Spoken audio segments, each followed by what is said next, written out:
The pandemic has radically changed the world as we know it, and the actions we take today as we work to recover will define our generation. Now is the time to think what history would say about this crisis. 2020 has been challenging on a lot of levels, as economic, environmental and societal frailties have been laid bare.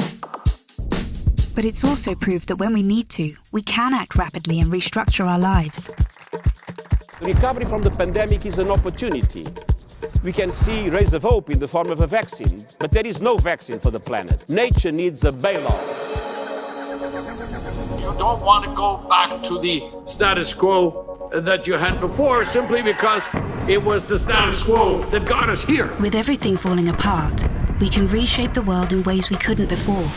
Ways that better address so many of the challenges we face. And that's why so many are calling for a great reset. A great reset? That sounds more like buzzword bingo masking some nefarious plan for world domination. Hands up, this kind of slogan hasn't gone down well. But all we really want to say is that we all have an opportunity to build a better world.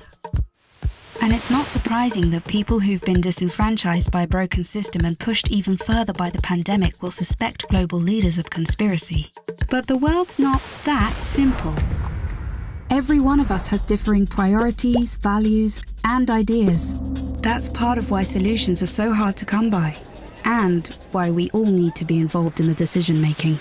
Because whether it's politicians, CEOs, academics, activists, or you, we're all about getting people together, even those you may not like, to sit down at the table and develop solutions that work for all of us.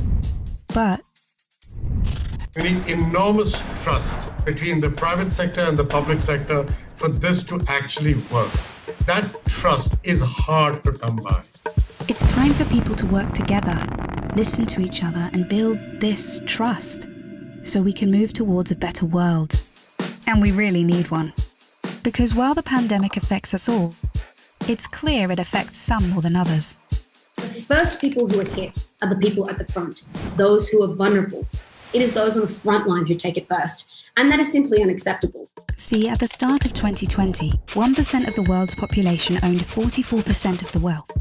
And since the start of the pandemic, billionaires have increased theirs by more than 25%, whilst 150 million people fell back into extreme poverty. And with climate change set to dwarf the damage caused by the pandemic, the message from 2020 should be abundantly clear.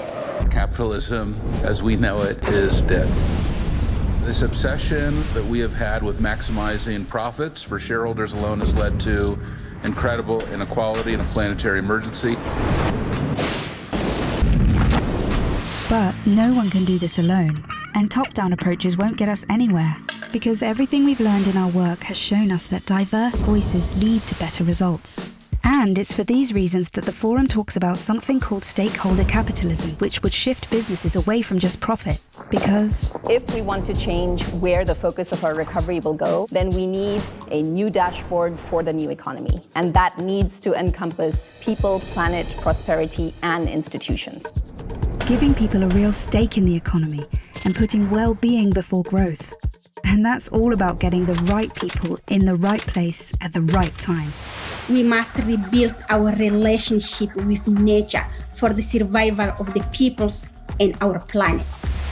We have a window of time which is closing, and we need everybody who cares to get together and find solutions now. It's the people who have great ideas and who share them with others. They're the ones who are shaping the future. So if you want to be a part of the change, then tune in, turn on, and get involved. Follow the Davos Agenda, right here, online, on YouTube.